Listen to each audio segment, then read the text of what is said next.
राधे राधे। स्वागत है आप सभी का आपके अपने YouTube channel bright future Hindi classes में। आशा है कि आप सब स्वस्थ होंगे। आज मैं फिर से आपके लिए लेकर आई हूँ हिंदी साहित्य के 25 महत्वपूर्ण प्रश्नों की सीरीज़ नंबर 27। तो इससे पहले की सीरीज़ जिन्होंने भी नहीं देखी है वो मेरे डिस्क्रिप्शन बॉक्स में जाकर देख सकते हैं। मैंने वहाँ पर उन सभी वीडियोज़ की लिंक शेयर किए हुए हैं। ये सभी प्रश्न आपके जो भी हिंदी विषय से तैयारी कर रहे हैं स्टूडेंट्स, उनके लिए बहुत ही ज़्यादा महत्वपूर्ण रहने वाले हैं। तो आप इन वीडियोस में शुरू से लास्ट तक बने रहिएगा और लाइक करिए, शेयर करिए, कमेंट में ज़रूर बताइएगा कि आपके 25 में से कितने प्रश्नों के उत्तर सही हुए हैं। और जो भी नए हैं वो मेरे चैनल को सब्सक्राइब करिए ताकि आपको मेरी आने वाली हर एक वीडियो आसानी से मिल सके। तो चलिए ज़्यादा देर न करते हुए हम शुरू करते हैं अपनी सीरीज़ नंबर 27 का 676वां ये प्रश्न। और जो भी इम्पोर्टेंट क्वेश्चन आपको लगे तो आप उन्हें नोट डाउन ज़रूर करते रहिएगा। और मैं कुछ प्रश्नों के बीच बीच में उनकी व्याख्या भी लेकर आई हूँ उससे संबंधित, तो आप उसमें से जो इम्पोर्टेंट पॉइंट हैं उन्हें भी नोट डाउन करते रहिए ताकि आपके एग्ज़ाम से पहले वे एक क्विक रिवीजन के जैसे आपकी हेल्प करें और आपको सफलता दिलाएं। तो चलिए, प्रश्न है विक्रमोर्वशी की मूल कथा नामक निबंध के लेखक कौन हैं? तो विक्रमोर्वशी की मूल कथा इस निबंध के लेखक कौन है, हमें ये बताना है। इसके ऑप्शन देखिए, चंद्रधर शर्मा गुलेरी, रामचंद्र शुक्ल, अज्ञेय या इनमें से कोई नहीं। तो इस निबंध के जो लेखक हैं वो हैं option number A, Chandradhar Sharma Guleri ji. मैं हर सीरीज़ में बहुत ही इम्पोर्टेंट क्वेश्चन लेकर आ रही हूँ, तो आप हर एक क्वेश्चन पर ध्यान दीजिएगा। अगला प्रश्न देखिए, धर्म, नैतिकता और विज्ञान के लेखक। इस निबंध के हमें लेखक बताने हैं। ऑप्शन देखिए, प्रेमचंद, जयशंकर प्रसाद, रामधारी सिंह दिनकर। चौथा ऑप्शन है गजानन माधव मुक्तिबोध। तो धर्म, नैतिकता और विज्ञान इस निबंध के जो लेखक हैं वो हैं option number C, Ramdhari Singh Dinkar. इनके अन्य निबंध भी हम देखेंगे। इनके मुख्य जो निबंध रहे हैं जो कि एग्ज़ाम में अक्सर पूछे जाते हैं, मिट्टी की ओर, अर्धनारीश्वर, रेती के फूल मोस्ट इम्पोर्टेंट है, उजली आग, हमारी सांस्कृतिक एकता, वेणुवन, वेणुवन भी बहुत बार पूछी गई है, राष्ट्रभाषा और राष्ट्रीय एकता, वट पीपल ये भी बहुत ज़्यादा महत्वपूर्ण है, साहित्यमुखी, ये सभी रामधारी सिंह दिनकर जी द्वारा रचित निबंध हैं। और इन्हें किस चीज़ का कवि कहा जाता है? आग और राग का कवि भी इन्हें कहा जाता है। अगले प्रश्न पर चलते हैं। निबंध संग्रह शब्दिता के निबंधकार हैं। बहुत महत्वपूर्ण ये प्रश्न है। शब्दिता निबंध के निबंधकार हमें बताना है। इसके ऑप्शन देखिए, विवेकी राय, राम स्वरूप चतुर्वेदी, धर्मवीर भारती, पंडित विद्यानिवास मिश्र। तो शब्दिता इस निबंध संग्रह के जो निबंधकार हैं वो है option number C, Dharamvir Bharati ji. ये बहुत ही महत्वपूर्ण निबंध रहा है इनका। इनके द्वारा लिखे गए अन्य निबंध देखिए, ठेले पर हिमालय, कहनी अनकही, पश्यंती, मानव मूल्य और साहित्य, कुछ चेहरे कुछ चिंतन। अगले प्रश्न पर चलते हैं। ज्ञान राशि के संचित कोश का नाम ही साहित्य है, यह उक्ति किस साहित्यकार की है? बहुत बार पूछी जा चुकी है यह उक्ति, यह कथन। इसके ऑप्शन देखिए, हजारी प्रसाद द्विवेदी, आचार्य नंद दुलारी वाजपेयी, आचार्य महावीर प्रसाद द्विवेदी या चौथा ऑप्शन है गजानन माधव मुक्तिबोध जी। तो इसका जो सही आंसर है वो है ऑप्शन नंबर सी, आचार्य महावीर प्रसाद द्विवेदी जी ने यह उक्ति कही है। अगले प्रश्न पर चलते हैं। मैंने स्मृति के दीप जलाए किसकी रचना है? इसके ऑप्शन देखिए, राजश्री पुरुषोत्तम दास टंडन, राम वृक्ष बेनीपुरी, लक्ष्मी नारायण सुधांशु और चौथा ऑप्शन है रामनाथ सुमन। तो मैंने स्मृति के दीप जलाए, यह जो निबंध है यह है option number D, Ramnath Suman ji का। अगले प्रश्न पर चलते हैं हम। कुछ उथले कुछ गहरे इस निबंध के लेखक, बहुत ही महत्वपूर्ण है ये। कुछ उथले कुछ गहरे। ऑप्शन देखिए, बाबू गुलाब राय, बाल मुकुंद गुप्त, चंद्रधर शर्मा गुलेरी, सरदार पूर्ण सिंह। तो कुछ उथले कुछ गहरे इस निबंध के लेखक हैं option number C Chandradhar Sharma Guleri ji. आप ध्यान रखिएगा, कुछ उथले कुछ गहरे, चंद्रधर शर्मा गुलेरी। अगले प्रश्न पर चलते हैं। प्रताप नारायण मिश्र के निबंधों की प्रधान विशेषता हमें बतानी है। इनकी जो निबंधों की विशेषता रही है वो सरलता है इसमें, या क्लिष्टता है, गंभीरता है, या विनोद प्रियता है। तो इनके निबंधों की जो विशेषता है वो है ऑप्शन नंबर डी विनोद प्रियता। अगला प्रश्न देखिए, किस प्रकार के निबंधों में बुद्धि तत्व प्रमुख होता है? इसके ऑप्शन देखिए, भावात्मक निबंधों में, वर्णनात्मक निबंधों में, विवरणात्मक निबंधों में, या विचारात्मक निबंधों में बुद्धि तत्व होता है प्रमुख। तो इसका सही आंसर है ऑप्शन नंबर डी विचारात्मक निबंधों में। अगला प्रश्न देखिए, इनमें से कौन भ्रमरानंद उपनाम से लिखा करते थे? बहुत महत्वपूर्ण है ये प्रश्न। इसके ऑप्शन है विद्यानिवास मिश्र, बाल मुकुंद गुप्त, विश्वंभर नाथ शर्मा कौशिक, या कुबेर नाथ राय। तो भ्रमरानंद इस उपनाम से कौन लिखा करते थे? इसका जो सही आंसर है वो है ऑप्शन नंबर ए विद्यानिवास मिश्र जी। और इनका जो प्रथम निबंध संग्रह है वो है चितवन की छाया। और ये भी पूछा जाता है कि विद्यानिवास मिश्र जी का प्रथम निबंध संग्रह कौन सा है? तो ये है चितवन की छाया, आप इसे भी नोट कर सकते हैं। और भ्रमरानंद इस उपनाम से ये लिखा करते थे। अगला प्रश्न देखिए, लघु मानव के बहाने हिंदी कविता पर एक बहस। बहुत ही महत्वपूर्ण है ये, अक्सर एग्जाम में पूछा जाता है ये। इसके ऑप्शन देखिए, नंद दुलारे वाजपेयी, विजय देव नारायण शाही, रामविलास शर्मा, या हजारी प्रसाद द्विवेदी। तो लघु मानव के बहाने हिंदी कविता पर एक बहस, इस निबंध के लेखक हैं ऑप्शन नंबर बी विजय देव नारायण शाही जी। अगले प्रश्न पर देखिए, निम्नलिखित में से विद्यानिवास मिश्र का निबंध संग्रह कौन सा नहीं है? इसके ऑप्शन देखिए, फिर बेतलवा डाल पर, चितवन की छाह, ये चितवन लिखा है यहाँ पर, चितवन होना चाहिए, तुम चंदन हम पानी, मैंने सिल पहुँचाई। तो इसमें से जो मिश्र जी का नहीं है निबंध संग्रह वो है ऑप्शन नंबर ए फिर बेतलवा डाल पर। ये किसका है? ये है विवेकी राय जी का, ना कि विद्यानिवास मिश्र जी का। तो आप ध्यान रखिएगा कि फिर बेतलवा डाल पर विवेकी राय जी का निबंध संग्रह है। अगला प्रश्न देखिए, भारतीय काव्यशास्त्र का नवनिर्माण निबंध के लेखक हैं। ऑप्शन देखिए, नंद दुलारे वाजपेयी, रामविलास शर्मा, आचार्य हजारी प्रसाद द्विवेदी, रामचंद्र शुक्ल। तो भारतीय काव्यशास्त्र का नवनिर्माण इस निबंध के जो लेखक हैं वो है ऑप्शन नंबर ए नंद दुलारे वाजपेयी जी। और जो वाजपेयी जी थे, नंद दुलारे वाजपेयी जी, वो आलोचनात्मक निबंध जो ग्रंथ की रचना के लिए ये बहुत ही ज़्यादा प्रसिद्ध रहे हैं। इनके जो आलोचनात्मक ग्रंथ हैं वो हैं जयशंकर प्रसाद, आधुनिक साहित्य, हिंदी साहित्य 20वीं शताब्दी। बहुत महत्वपूर्ण है हिंदी साहित्य 20वीं शताब्दी, अक्सर पूछा जाता है ये। और नया साहित्य नए प्रश्न, ये भी बहुत बार पूछा गया है। साहित्य एक अनुशीलन, प्रेमचंद्र एक साहित्यिक विवेचन, प्रकीर्णिका, महाकवि सूरदास तथा महाकवि निराला। तो ये आलोचनात्मक ग्रंथों के लिए प्रसिद्ध रहे थे। अगला प्रश्न देखिए, मिश्र बंधु द्वारा लिखित हिंदी नवरत्न में इनमें से किस कवि को स्थान नहीं मिला? इसके ऑप्शन देखिए, सूरदास, गोस्वामी तुलसीदास, मलिक मोहम्मद जायसी, या केशवदास। पिछले प्रवक्ता एग्जाम में ये उत्तराखंड के पूछा जा चुका है, तो आप इसमें डबल टिक कर लीजिए, बहुत महत्वपूर्ण है।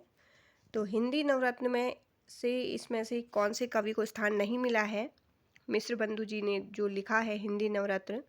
तो इसमें से option number C Malik Muhammad Jayasi ji को इन्होंने स्थान नहीं दिया है। और इनके अलावा जो 9 हिंदी नवरत्न में प्रमुख कवि हैं जिन्हें प्रमुख स्थान दिया गया है उनमें हम देख लेते हैं, आप इन्हें नोट कर लीजिएगा।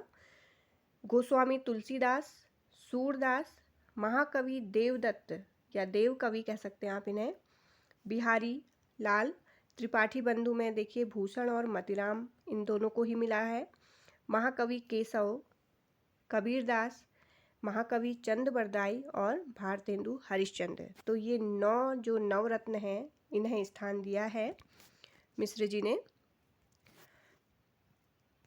अगला प्रश्न देखिए, हजारी प्रसाद द्विवेदी द्वारा रचित निबंध संग्रह नहीं है। इसके ऑप्शन है नाथ संप्रदाय, प्रबंध प्रभाकर, साहित्य का मर्म या लालित्य मीमांसा। तो हजारी प्रसाद द्विवेदी द्वारा रचित जो निबंध संग्रह नहीं है वो है ऑप्शन नंबर बी, प्रबंध प्रभाकर। इसके जो लेखक हैं वो हैं बाबू गुलाब राय, ना कि हजारी प्रसाद द्विवेदी जी। अगले प्रश्न पर चलते हैं। लोभ और प्रीति निबंध में शुक्ल जी ने स्थूल रूप से लोभ के उग्र लक्षण में कौन से लक्षण की चर्चा की है? तो इसके ऑप्शन देखिए, दुख, क्लेश, पीड़ा या असंतोष। तो लोभ और प्रीति निबंध में शुक्ल जी ने जो स्थूल रूप से लोभ के उग्र लक्षण में कौन से लक्षण की चर्चा की है वो है ऑप्शन नंबर डी, असंतोष की। शुक्ल जी का यह निबंध चिंतामणि भाग 1 में संकलित है। लोभ और प्रीति किस में संकलित है? चिंतामणि भाग 1 में। इसी चिंतामणि भाग 1 में अन्य निबंध हैं इनके, जैसे क्रोध, भय, ईर्ष्या, श्रद्धा और भक्ति। ये सभी निबंध किस में है? चिंतामणि भाग 1 में। तो अक्सर पूछा जाता है कि चिंतामणि भाग 1 में कौन कौन से निबंध संकलित हैं। अगला प्रश्न देखिए, समस्त मानव जाति के प्रवर्तक भाव या मनोविकार ही होते हैं, यह कथन किसका है? इसके ऑप्शन है इलाचंद्र जोशी, जैनेन्द्र, रामचंद्र शुक्ल, चौथा ऑप्शन है अज्ञेय। तो इसका सही आंसर है वो है ऑप्शन नंबर सी, रामचंद्र शुक्ल जी ने बोला है ये। अगला प्रश्न देखिए, आचार्य रामचंद्र शुक्ल ने काव्य में लोक मंगल की साधनावस्था में लोक में मंगल विधान की ओर प्रवृत्त करने वाले दो तत्व कौन से बताए हैं? एक बार हम और इस क्वेश्चन को रिपीट करेंगे। आचार्य रामचंद्र शुक्ल ने काव्य में लोक मंगल की साधनावस्था, इस निबंध में जो इनके द्वारा लिखा गया है ये निबंध काव्य में लोक मंगल की साधनावस्था, इस निबंध में लोक में मंगल विधान की ओर प्रवृत्त करने वाले कौन से दो तत्व बताए हैं? इसके ऑप्शन देखिए, श्रद्धा और भक्ति, करुणा और भक्ति, करुणा और प्रेम, चौथा ऑप्शन है प्रेम और आनंद। तो इसका जो सही आंसर है वो है ऑप्शन नंबर सी, करुणा और प्रेम को इन्होंने लोक में मंगल विधान की ओर प्रवृत्त करने वाले दो तत्व बताए हैं। अगला प्रश्न देखिए, हृदय की मुक्ति साधना के लिए मनुष्य की वाणी शब्द विधान करती आई है, उसे रामचंद्र शुक्ल ने क्या कहा है? इसके ऑप्शन है कविता, अभिव्यक्ति, कहानी या नाटक। तो हृदय की जो मुक्त साधना के लिए मनुष्य की जो वाणी होती है, जब वो शब्द विधान करती है या किसी चीज़ की रचना करती है मनुष्य की वाणी, तो उसे रामचंद्र शुक्ल ने क्या कहा है? इसका जो आंसर है वो है ऑप्शन नंबर ए, उसे उन्होंने कविता बोला है। इन्होंने कविता की परिभाषा इस तरह से ही दी है। आचार्य रामचंद्र शुक्ल ने अपने निबंध कविता क्या है मैं कविता को परिभाषित करते हुए लिखा है कि हृदय की मुक्ति साधना के लिए मनुष्य की वाणी जो शब्द विधान करती आई है उसे कविता कहते हैं। और इन्होंने ये परिभाषा कविता की दी है, कविता क्या है मैं। इस निबंध में इन्होंने कविता की इस परिभाषा को से परिभाषित किया है। अगला प्रश्न देखिए, निर्मला जैन की कृति कथा समय में 3 हमसफर। तो कथा समय में 3 हमसफर ये किसकी कृति है? निर्मला जैन की। इसमें इन्होंने 3 हमसफर कौन कौन से बताए हैं? 3 दोस्त जो साथ साथ चले कथा करने में या कविता करने में। इसके ऑप्शन देखिए, कृष्णा सोबती, मन्नू भंडारी, उषा प्रियमवदा। दूसरा ऑप्शन देखिए, उषा प्रेमवदा, मधु कांकरिया, अनामिका। तीसरा ऑप्शन है मन्नू भंडारी, सूर्यबाला, नासिरा शर्मा। तो चौथा ऑप्शन देखिए, कृष्णा सोबती, सूर्यबाला, मेहरुनिसा परवेज। तो इन्होंने कथा समय में 3 हमसफर ये कौन से 3 नाम दिए हैं इन्होंने? इसका सही आंसर है ऑप्शन नंबर ए, कृष्णा सोबती, मन्नू भंडारी और उषा प्रियमवदा को। इनकी जो अन्य आलोचनात्मक कृतियां हैं वो है आधुनिक हिंदी काव्य में रूप विधाएं, रस सिद्धांत और सौंदर्य शास्त्र, हिंदी आलोचना की 20वीं सदी। अगला प्रश्न देखिए, आचार्य शुक्ल जी ने ऐसा किस निबंध में कहा है, हम मूर्ख, बलहीन और आलसी हो गए हैं, हमारा धन विदेश चला जाता है, रुपये का 1.5 पाव घी बिकता है, स्त्री शिक्षा का अभाव है। तो उन्होंने ये जो कथन है वो अपने किस निबंध में कहा है? इसके ऑप्शन देखिए, लोभ और प्रीति, कविता क्या है, भाव या मनोविकार, लज्जा और ग्लानि। तो जो कथन कहा है इन्होंने, ये बोला है ऑप्शन नंबर बी, कविता क्या है मैं। अगला प्रश्न देखिए, कौन सा निबंध संग्रह डॉक्टर नगेंद्र का नहीं है? इसके ऑप्शन है विचार और अनुभूति, विचार विश्लेषण, विचार और विवेचन, विचार के क्षण। तो इसमें से जो नगेंद्र जी का नहीं है वो है ऑप्शन नंबर डी, विचार के क्षण। ये नगेंद्र जी का ना होकर ये है विजयेंद्र स्नातक जी का ये निबंध है। अगले प्रश्न पर चलते हैं हम। उपनिवेश में स्त्री की लेखिका कौन है? इसके ऑप्शन देखिए, प्रभा खेतान, नासिरा शर्मा, क्षमा शर्मा, ममता कालिया। तो इसका सही आंसर है option number A, Prabha Khaitan का है। ये बहुत ही ज़्यादा महत्वपूर्ण निबंध है। उपनिवेश में स्त्री, ध्यान रखिएगा, प्रभा खेतान जी का है। अगला प्रश्न देखिए, निराला की साहित्य साधना के लेखक मोस्ट इम्पोर्टेंट।